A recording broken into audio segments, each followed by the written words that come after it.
After 8 years of being excluded, I bought a beachfront resort, then booked it full, told my mom, just like your house, mine's out of room. My name is Amelia, and I'm a freelance graphic designer. Olivia, my sister, is 35 and married to Mike. They have 4 children, Jack, 12, Ava, 10, James, 8, and Aria, 6. Evelyn, our 62-year-old mother, has always played favorites. Guess who was not a favorite? For the past 8 years, our family has had the custom of spending 2 weeks each summer at Mom's beach cottage in North Carolina. It's a nice-sized home with 4 bedrooms, 3 bathrooms, and a lovely view of the beach. There's plenty of space for a typical family gathering, right? Wrong. Every year, without fail, Mom would call me in March with the following speech. Amelia, honey, I'm so sorry, but there's just not enough room at the beach house this year. Olivia's family is so big now, and you know how the kids need their space. Maybe next year we can work something out. Meanwhile, Olivia would receive royal treatment. Mom would spend weeks preparing for their arrival, equipping the house with all of their favorite delicacies, purchasing new beach toys for the kids, and essentially spreading out the red carpet. Olivia's family would pack into that house like they owned it, scattering their belongings over and acting as if they were the only ones who mattered. What is the worst part? Every summer, my 2 children, Alex, 9, and Mia, 7, would ask me why they couldn't go to Grandma's beach cottage like their cousins. What was I supposed to tell them? That Grandma didn't consider us important enough? It wasn't just about vacation space. This was about 8 years of witnessing Mom go above and beyond for Olivia while treating me as an afterthought. Olivia married her college lover, Mike, shortly after graduation, gave birth to 4 children in 6 years, and somehow became Mom's golden child. Mike worked in sales and earned a good living, but nothing exceptional. Nonetheless, they were consistently portrayed as the successful ones. Me? I started my graphic design firm from scratch 4 years ago, following my divorce. I worked my buttocks off, often working 12-hour days to increase my customer base and keep food on the table for my children. But because I work from home and don't have a regular 9-to-5 job, Mom always assumed I was unemployed. Amelia's still figuring things out, she'd tell relatives during family gatherings. Olivia enjoyed her stable life with Mike and the children. She would make tiny remarks anytime we were together. Must be nice to have such a flexible schedule, she'd say, flashing a phony, charming smile. I couldn't handle not knowing where my next paycheck was coming from. The beach house incident was just the most evident evidence of partiality. Every year, I'd see Olivia post dozens of Instagram photographs from their fantastic family vacation at my mother's beach house. The kids making sandcastles, Mike grilling on the deck, Olivia relaxing in the hammock with a drink. Meanwhile, my children and I would spend the 2 weeks at home, sometimes going to the neighborhood pool or watching movies. Last summer was the breaking point. I had just secured my largest client yet, a software business that asked me to overhaul their whole brand identity. It was a 6-figure contract that would set us up well for the year. I was eager to announce the news during Mom's birthday party in June. "That's wonderful, dear," Mom exclaimed when I told her about the deal. "Maybe now you can think about getting a more stable job." Olivia laughed. "Come on, Mom. Amelia likes playing around on her computer. It's not like she's ready for a real career." I kept my mouth shut, like I always do. However, later that evening, while Mom was giving her yearly, "sorry, not enough room" speech about the beach house, Olivia decided to twist the knife. "You know, Amelia," she remarked in a voice that everyone heard, "maybe if you had a real job, you could afford your own vacation. The rest of us shouldn't have to sacrifice our family time because you can't get your life together." Mom gave a nod. "Olivia has a point. Honey, Mike works so hard and those kids deserve their vacation. Maybe when you're more established." I smiled and nodded, like I did for the previous 7 years. "Of course, I understand. I hope you all have a good time." But within, I was done. Absolutely finished. That tech startup deal was only the beginning. Word spread about my work, and I soon had more clients than I could handle. I boosted my fees, became more choosy about clients, and began to establish something larger than a freelance firm. By October, I had a stable enough income to recruit 2 people. By December, I'd secured 3 additional significant corporate clients. By February, I was looking for office space and thinking about expanding into digital marketing services. The money was coming in, but I hadn't told anyone in my family. I continued to drive my old Honda, live in the same modest house, and dress the same way I always did. As far as they knew, I was still fooling around with my computer. In March, right around the time Mom would call with her "not enough room" lecture, I made an offer on a tiny resort property approximately 2 hours from the beach house. It wasn't huge, only 12 rooms, a restaurant, and a magnificent stretch of private beach. But it was ideal for my needs. The previous owners had driven it to the ground and were desperate to sell. I purchased it for a fraction of its value and immediately engaged a management business to handle day-to-day operations while I worked on renovations. By May, the resort had been transformed. I had spent about $200,000 on enhancements, including new furnishings, entirely refurbished rooms, a stunning infinity pool overlooking the beach, and a children's play area that would make Disney jealous. The restaurant served 5-star cuisine, and the entire setting looked like something out of a luxury travel magazine. I named it Seaside Haven Resort, and it was simply stunning. Most importantly, it was mine. All mine. It soft opened in June with a few paying customers to iron out any issues. Everything went smoothly. The reviews were fantastic, and bookings for the summer were already coming in fast. Meanwhile, Olivia was sharing her typical pre-vacation stuff on social media. Photographs of the kids shopping for beach attire, Mike loading the car, and eager notes about their annual family tradition at Grandma's place. Mom called me in late June, delivering her anticipated spiel. "Amelia, honey, I'm so sorry, but I know, Mom, not enough room. No worries at all. Alex and Mia and I have other plans this year anyway." "Oh, that's wonderful, dear. Where are you going?" "Just a little place I found. Nothing fancy."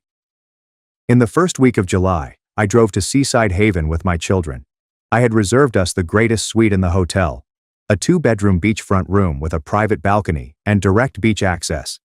Alex and Mia could not believe it.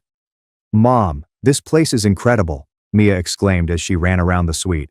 "Are we really staying here for 2 whole weeks?" "We sure are, baby girl." We spent our days on the private beach, eating delicious food at the restaurant, swimming in the infinity pool, and participating in all of the activities I had planned, including horseback riding, deep sea fishing, and kayaking. We'd never been able to afford this vacation before, and having my children enjoy it was well worth the money I invested. But the best was yet to come. In August, I began making telephone calls. First, I contacted my Uncle Benjamin and Aunt Carol, Mom's brother and sister-in-law. They'd always been kind to me and my kids, and they had 3 children about Alex and Mia's age. "Hey, Uncle Benjamin, I wanted to invite you guys to spend Labor Day weekend at this resort. I know. All expenses paid, food, activities, everything. I just want to treat the family to something special." "Amelia, that's incredibly generous, but we couldn't possibly." "I insist. I've had a really good year business-wise, and I want to share it with the people who matter to me." I then contacted my cousin David, Mom's nephew, and his wife Jennifer. They had 2 teenagers who never got to have fun since money was tight. "Dave, how would you guys like to spend a long weekend at a 5-star resort?" "My treat. I know money's been tight since Jennifer got laid off, and I thought the family could use a break." I contacted my father's sister, Aunt Nancy, and her husband. I contacted my second cousins, the Martinez family, who had always struggled but were the nicest people you'd ever meet. I contacted everyone who had ever been good to me and my children, who had made us feel included and appreciated. By the time I was done, I had invited 22 members of our extended family to spend Labor Day weekend at Seaside Haven. I booked the entire resort, hired a private chef to prepare all of the meals, and scheduled activities for people of all ages. I did not invite Mom or Olivia. Labor Day weekend was fantastic. All of my relatives were astounded by the resort, often wondering how I could afford such a magnificent setting. I simply smiled and said I had a good year. On Saturday evening, Uncle Benjamin called me aside. "Amelia, this is unbelievable. You've really done something special here. Your mom must be so proud." "Mom doesn't know about it," I stated casually. "What do you mean?" "I mean, I didn't invite her. Or Olivia." Uncle Benjamin appeared confused. "But why? This is a family gathering." "Benjamin, for 8 years, Mom has told me there's not enough room at her beach house for me and my kids. Every single summer we've been excluded from the family vacation because Olivia's family takes up too much space. So this year, I decided to host my own family gathering, and unfortunately, there's just not enough room for everyone." The truth quickly spread throughout the group. Everyone was aware of the beach house predicament.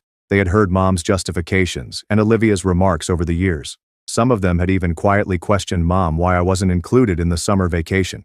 Monday morning, while everyone was checking out and heading home, my phone began to ring. It was Mom. "Amelia, where are you?" Benjamin just called me with some ridiculous story about you owning a resort. That can't be true.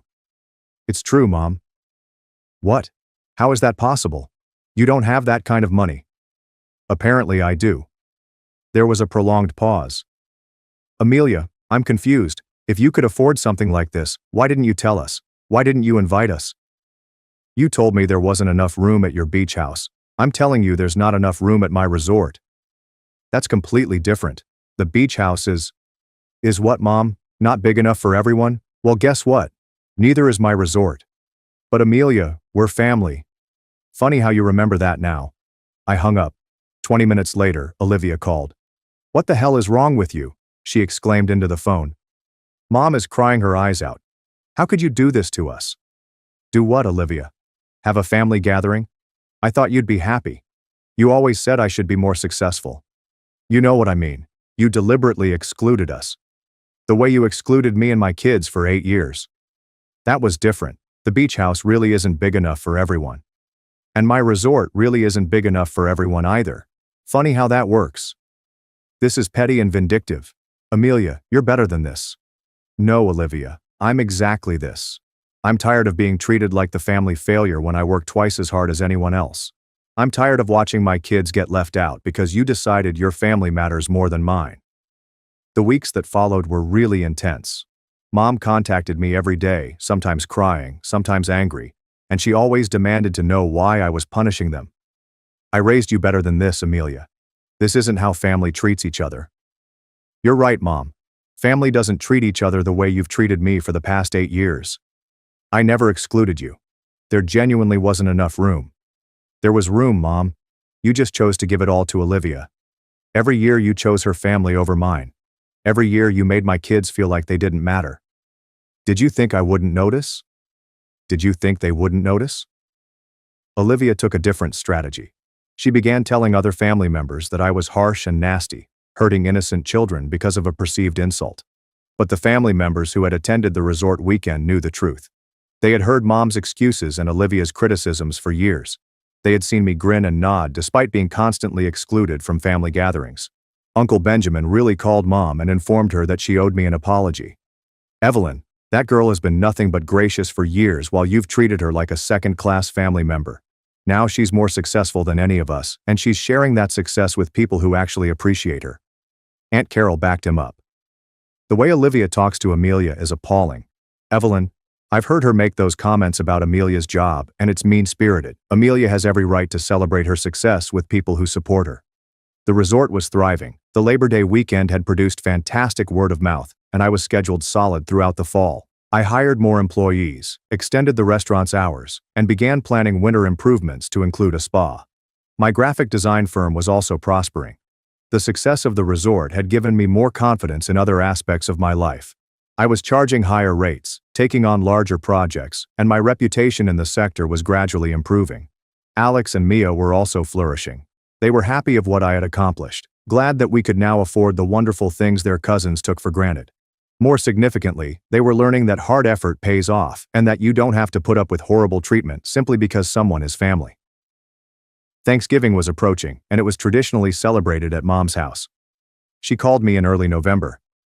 Amelia, I hope you'll come to Thanksgiving dinner. I know we've had our differences, but it's important for the family to be together.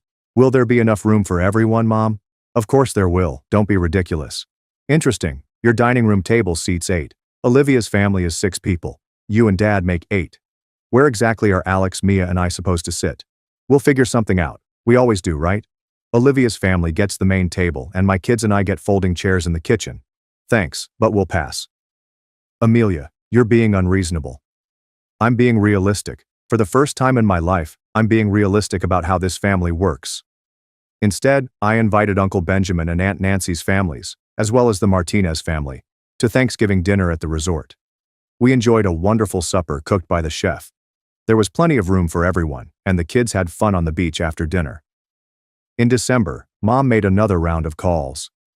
Amelia, I've been thinking, maybe we should have Christmas at your resort this year. It would be nice for everyone to see what you've built. That's a generous offer, Mom, but the resort is booked solid through New Year's. I don't have any availability. But surely you could make an exception for family. I could make an exception for family that treats me like family. What do you want from me, Amelia? Do you want me to apologize? Fine, I'm sorry. I'm sorry if you felt excluded from the beach house. I was just trying to accommodate everyone. No, Mom, you were accommodating Olivia. There's a difference. Olivia has 4 children, and I have 2. Apparently your math says 4 is more important than 2. Mom finished our chat by hanging up on me. I spent Christmas morning with Alex and Mia at home before driving to the resort for Christmas dinner with the family members who had become my true support system. We had 25 people there, with the exception of Mom, Dad, Olivia, and her family. It was the finest Christmas I had in years. There have been no passive-aggressive comments concerning my career. No more witnessing my children receive lesser, cheaper gifts than their cousins. I didn't feel like I needed to be grateful for scraps of attention. Simply delicious food, genuine laughter, and people who valued what I had worked so hard to create. I made a resolution while standing on the resort's deck on New Year's Eve, watching fireworks over the water with my children by my side. I was finished apologizing for my accomplishment. I'd had enough of shrinking myself to make others feel comfortable. I had had enough of receiving crumbs from those who should have been celebrating my accomplishments. The resort demonstrated that I was not the family failure that they had made me feel for so many years. I was a successful businesswoman who created something beautiful out of nothing. My children were proud of me. My true friends backed me. And my family members who mattered had seen what I was capable of. Mother called me on New Year's Day. Amelia, I want to make things right between us. What will it take? It would take you acknowledging that you treated me unfairly for years. It would take you admitting that there was always room at the beach house, but you chose to give it all to Olivia. It would take you apologizing to my children for making them feel unwanted at family gatherings. I can't apologize for decisions I made in the best interest of the family. Then we don't have anything else to talk about. You're really going to throw away our relationship over a vacation house? Mom, I'm not throwing anything away. I'm just done pretending that. Being related to someone means you have to let them treat you poorly. I'm done teaching my children that family means accepting less than you deserve. It has been 6 months since I purchased the resort. Business is fantastic. I'm expanding into a second property, and my graphic design firm has grown into a full-service digital agency with 8 workers. Alex and Mia are prospering. They're confident, joyful youngsters who understand their worth and refuse to be treated as inferior by anyone. Some family members have attempted to arbitrate between Mom and me, but I am not interested. I've spent far too many years as the family's peacekeeper, covering up other people's bad behavior and making excuses for being mistreated. Olivia sent me a friend request on Facebook last month. I declined it. Mom sends me stories about how families heal from conflict and the value of forgiveness.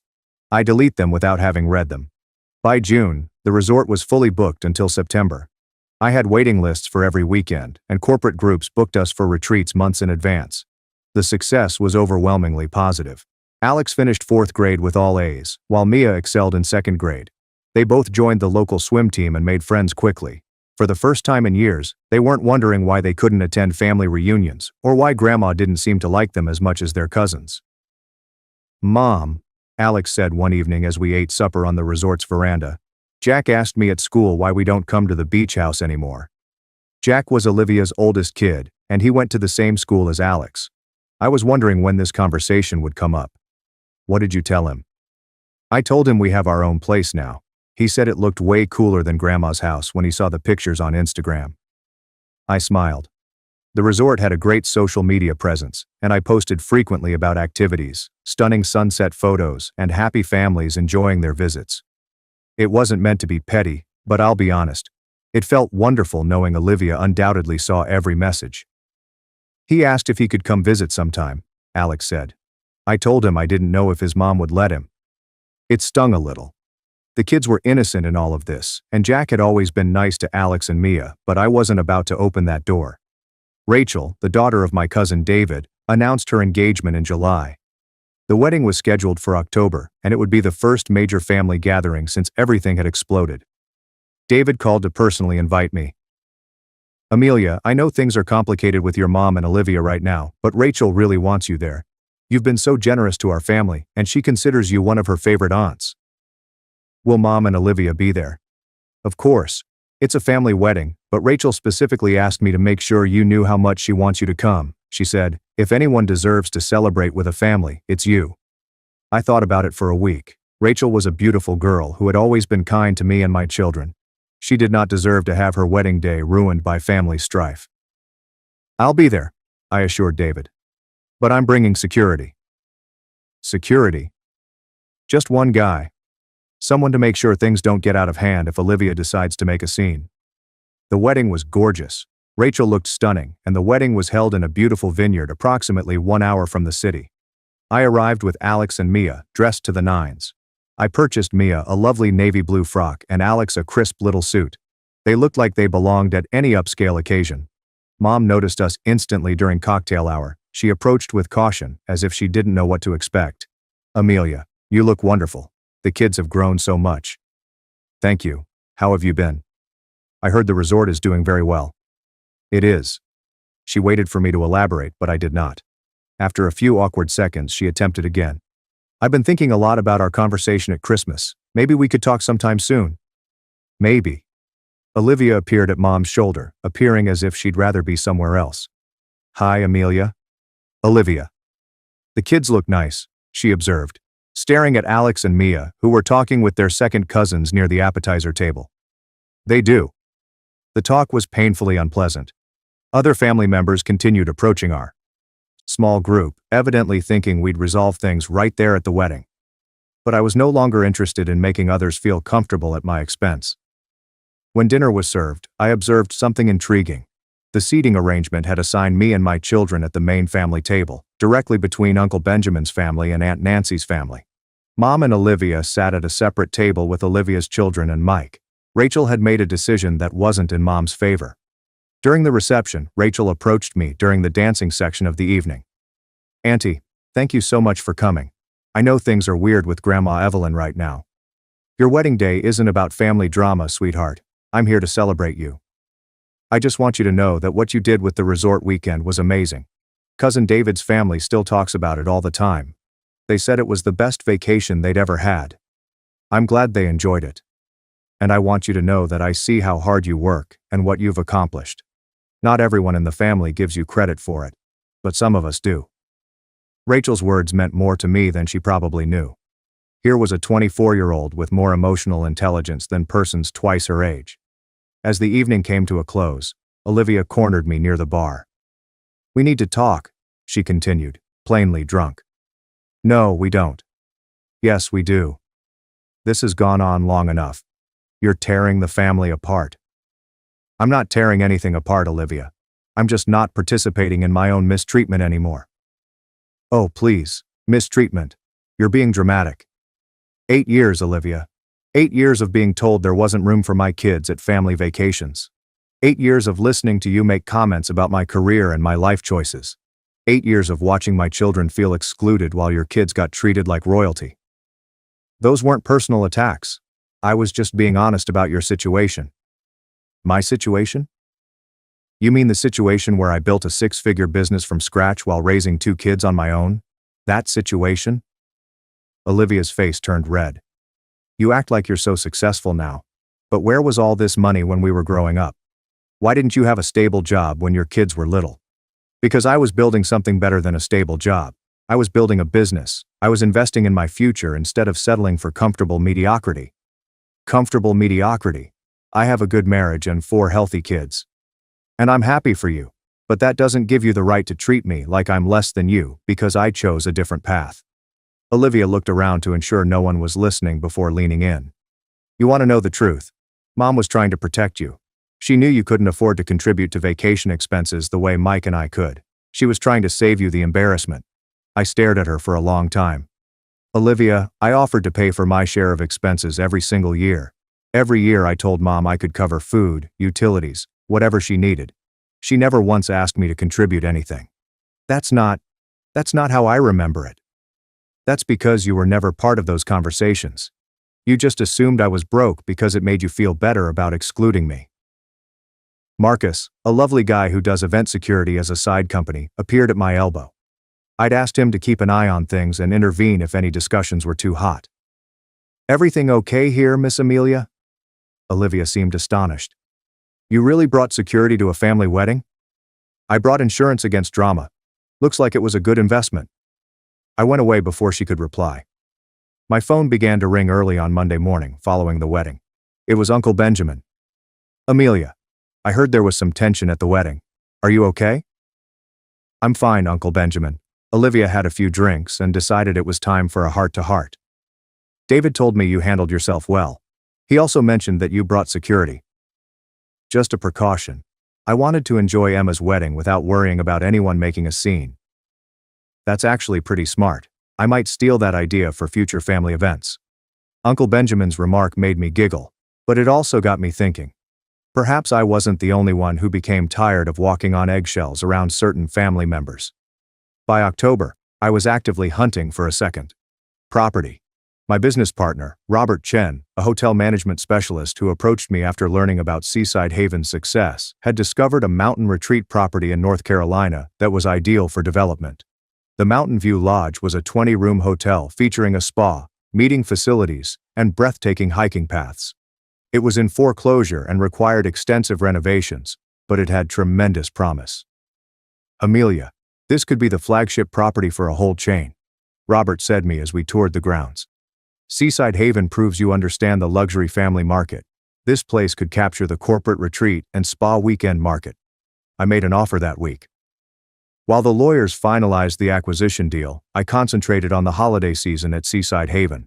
We were booked solid from Thanksgiving to New Year's, and I'd established a waiting list for Christmas 2026. Mom called in early November, as she had the year before. Amelia, I want to try something different this year. What if we had Thanksgiving at Seaside Haven? I could pay for everyone's accommodation, and we could have the whole family together. The resort is fully booked, Mom. But surely you could make some adjustments, cancel a few reservations. I'm not going to disappoint paying customers to accommodate people who spent years making it clear I wasn't a priority. Amelia, I'm trying to make things right. No, you're trying to make things convenient. There's a difference. What do you want from me? I want you to admit that you were wrong. I want you to acknowledge that you played favorites for years and that it hurt me and my children. I want you to apologize for making my kids feel unwanted at family gatherings. I never intended for the kids to feel unwanted. But they did feel unwanted, Mom. Intent doesn't erase impact. There was a prolonged pause. I don't know how to fix this, Amelia. Maybe you can't fix it. Maybe some things are broken beyond repair. I don't accept that. Then you're going to be disappointed. Mountain View Lodge debuted in March with a soft opening for friends and family. I invited the same group that had attended the Labor Day weekend the previous year, as well as a few additional relatives who had been supportive. The property looked lovely following the modifications. We transformed it into a luxury wellness retreat complete with a world-class spa, gourmet restaurant, and a variety of activities such as guided hikes, yoga classes, and wine tastings. Uncle Benjamin and Aunt Carol were among the first attendees. Amelia, this is incredible, Carol exclaimed as we sat in the spa's relaxation area. 2 years ago, you were worried about making ends meet, and now you own 2 resorts. Hard work pays off, I explained plainly. It's more than that. You have vision. You saw opportunities where other people saw problems. That evening, as we gathered for supper at the Mountain View restaurant, Uncle Benjamin stood up to toast. I want to say something about Amelia, he told me. 2 years ago, some people in this family thought she was struggling to find her way. They were wrong. She wasn't struggling. She was building. She was creating something amazing while the rest of us were comfortable with the status quo. He raised his glass. To Amelia, who proves that success isn't about following someone else's path. It's about having the courage to build your own. Everyone raised their glasses, and I felt a warmth that wasn't related to the wine. Olivia called me a week after Mountain View opened. She sounded different, less defensive and more exhausted. Amelia, can we talk? Really talk. Not like at the wedding. What do you want to talk about? I want to apologize. It astonished me. Okay. I've been thinking a lot about what you said at Emma's wedding, about the vacation expenses, and Mom never asking you to contribute. I called Mom to ask her about it, and she admitted that you offered to pay every year. She said she thought it would be easier to just have one family there instead of trying to coordinate with everyone. Easier for who? That's what I asked her, and she couldn't really answer. Olivia was silent for a moment. I also asked her why she always made those comments about your job not being real work. She said she was worried about your financial stability and thought she was encouraging you to find something more secure by insulting what I was building. I know it doesn't make sense, but I think she genuinely thought she was helping. What do you think, Olivia? Another pause. I think I was jealous. Jealous of what? Of your freedom? Of your creativity? Of the fact that you were building something that was entirely yours? Mike and I have a good life, but it's predictable.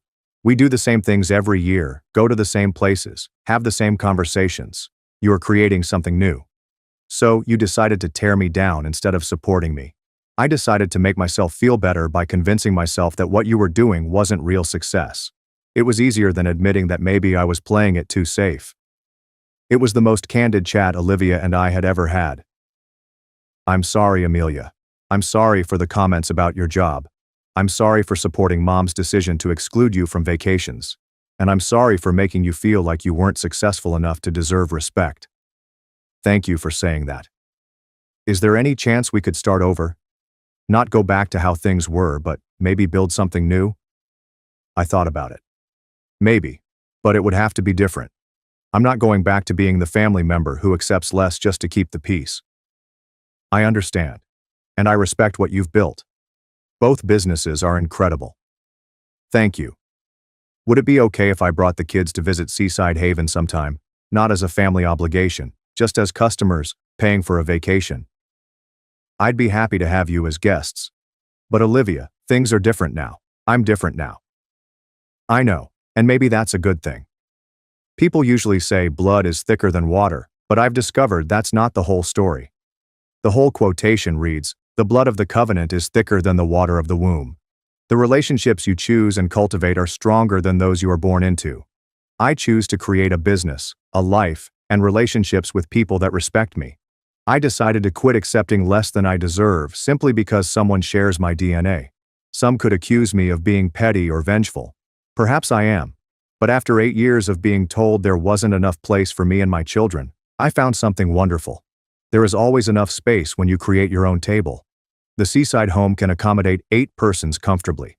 My 2 resorts accommodate 96 visitors and employ 43 personnel. Olivia was correct about one thing. Having a genuine job allows you to purchase your own vacation. Sometimes the best retaliation is simply living well. And business is quite good. As I write this, it has been 3 years since I purchased Seaside Haven. Mountain View Lodge is fully booked until next summer, and I'm looking into a third property in Colorado. My graphic design firm has 15 staff and clients around the country. Alex is now 11 and aspires to be an entrepreneur like his mother. Mia, 9, has decided she wants to be a chef and work in one of our resort restaurants. They are self-assured, cheerful children who understand their worth and refuse to be second best. Mom and I have talked several times during the last year. She is working to understand why her actions hurt me, and I am working to forgive. It is a slow process, but we are making progress. Olivia and I have discovered a new dynamic. We aren't as tight as we once were, but there is mutual respect now. Her family did visit Seaside Haven last summer, and it was a great experience. There are no comments on my career. There are no passive-aggressive statements regarding money, just 2 families having a holiday together. The family dynamics have transformed irrevocably. I'm no longer the family member who requires charity or sympathy. I am a family member who employs 43 people and gives back to the community through local employment and charitable activities. Most importantly, I'm no longer the family member who settles for less than she deserves just to keep the peace. I created my own peace. And it is beautiful. Sometimes the finest revenge isn't really revenge. Sometimes it is simply refusing to shrink in order to make others comfortable. Sometimes it's creating something so lovely that people can't help but admire what you've produced. And occasionally, when someone tells you there isn't enough room, the best response is to go build your own room. Then make another one. Then construct an empire. When you have the blueprints, there is always enough room.